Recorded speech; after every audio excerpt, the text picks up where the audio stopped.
have known that Leo started the company. He founded the company. Leo worked very hard at this company. And Leo has some people that helped grow in this company, and a right hand and a left hand.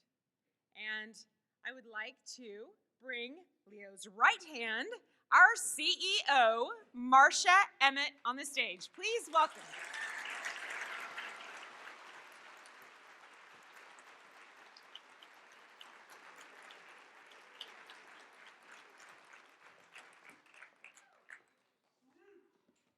Okay, so this morning I've been asked a number of questions about this subject, and I'm just going to take a minute to address it, this little personal issue. So 10 years ago, I was in downtown San Francisco with a bunch of Placer title girls, Val Baldo being one of them.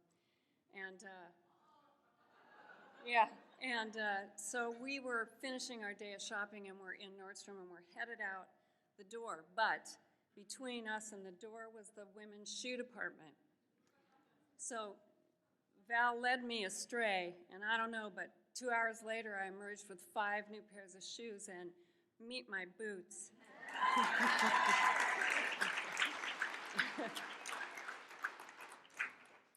Okay, so before I begin my message to you, I have a message to you from the French family. They want to thank you for all the love and support you've given them, most particularly in these past few years as they dealt with the loss of both Leo and Eileen. They know how important your friendships were to their parents and how they helped to sustain them during very difficult times. Now, I want to tell you something about the French kids. They made their parents very proud.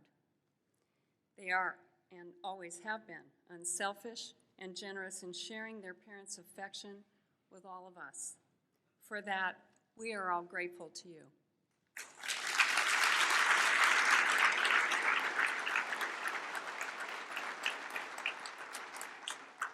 So this is a happy day. We're here to honor, remember, and reminisce about our founder, Leo Robert French. We've all had time to mourn his passing, and what's left now are beautiful memories, funny recollections, poignant moments with Leo, memories which recall something very important to us that we learned through his words and through his works. I find that nearly every day I hear myself thinking or saying out loud, I know what Leo would have told me to do. Yes, I know exactly what he would have said. He made his message to be a few words, but always crystal clear. He could cut through an issue and proclaim a treatment for that issue like no one I've ever known. And at least for me, once that proclamation was made, there was no way you were not going to do what he advised. He would finish always by saying, whatever you decide is fine. I'm in. I'm with you. It was simple. We all respected and loved him, and to disappoint was never an option. We in this room are all very lucky. We had our own private advisor in Leo, and in Eileen, too, from time to time. He did not disappoint in the role he took so seriously. Whatever concern or problem, he took it to heart as if it was his own. He taught many people many things. But I think most important for me and Jim was the measure of his confidence. I think most important for me and Jim was the measure of his confidence that he gave to us.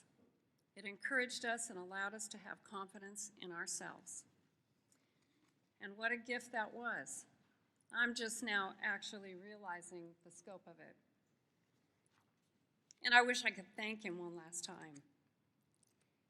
I swear I hear his voice admonishing me to do the things I know I must do. And not worry, just do the right thing. You already know the answer. You already know what you should do. Just do it. All will work out. It seems odd some days that he's not here with us any longer, but it was time. He was ready. He departed this earth in perfect L.R. French form, with dignity and grace and a healthy measure of humor still intact. He went to sleep, and then he went to join Eileen. No matter what might bring him to my mind, I finish my thought with a sense of closeness to him. Scanning my Rolodex of his advice and wise commentary, it's a comfort to me. I feel lucky that he's still around, and I know his greatest work outside of his family. This company made him proud.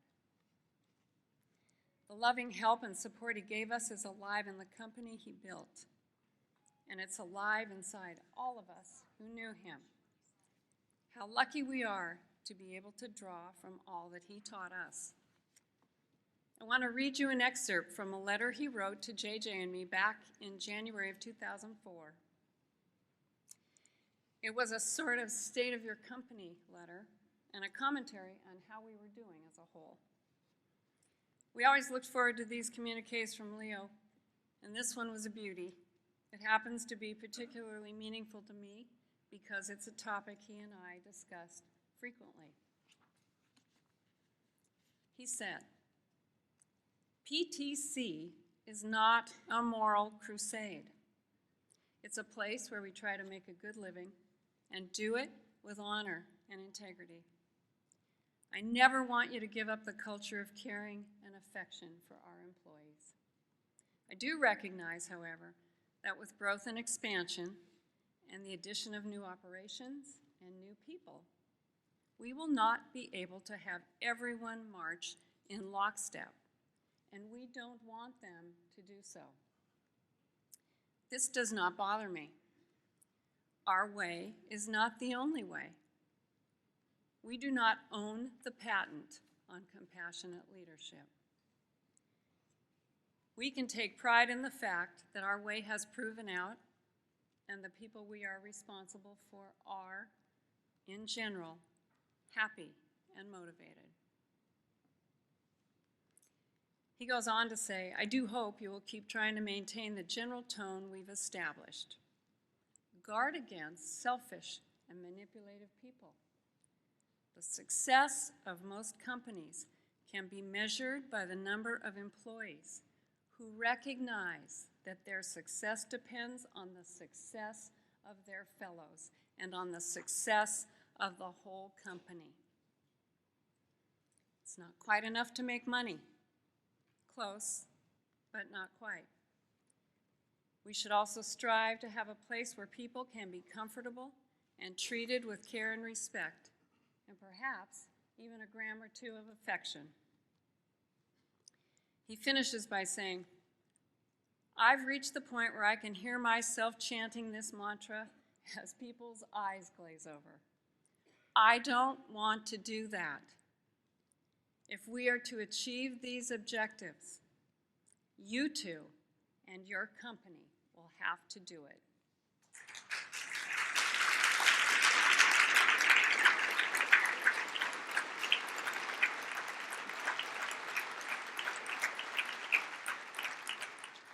So, it's up to us.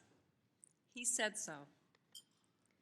I want to read one more excerpt from Leo and Eileen's daughter Mary's eulogy, her speech from Leo's funeral mass. Each of the French kids had a unique and wonderful relationship with Leo. Mary's words were poignant and fitting. She said, my dad loved E.B. White and especially Charlotte's Web. When Wilbur the pig questions why Charlotte the spider went to the trouble of saving his life, Charlotte responds, you have been my friend. That in itself is a tremendous thing. By helping you, perhaps I was trying to lift up my life a trifle. Like Charlotte, my dad knew the tremendous value of friendship, and he helped people simply because they were his friend. And it did lift up his life a trifle. Charlotte's Web ends with these words. Wilbur never forgot Charlotte. She was in a class by herself. It's not often that someone comes along who is a true friend and a good writer. Charlotte was both. My dad was a true friend and a good writer, and he was in a class by himself. If you're wondering how to honor my dad, I think he'd approve of this. See a Broadway show. Listen to Sinatra sing The Summer Wind. Help a homeless person. Eat ice cream or a bear claw. Catch a dance performance. Write a letter or a note in longhand. Help someone who's having a hard time. Beautiful words. Thanks, Mary, for letting me share them. So, here we are today with a salute to Leo French. Nothing in the world could make him happier or more proud than all of you, family and friends alike, and the way you have carried out his grand plan for a good, secure, and happy workplace. It's not perfect. It never will be. But he is satisfied, and he's proud that we strive every day for it to be close. Leo was a perfectly brilliant and wonderful guy to know as a friend, a boss, whatever your association with him might have been. It was a good association, likely one that made an imprint on your life. A Sacramento Bee reporter asked me what I missed most about Leo French. You all know what I mean when I say that is an impossible question to answer. I miss him. I miss all of him. The poet, the writer, the father, the humorist, the gentle soul who cared so much for others. I just plain miss him. We all miss him.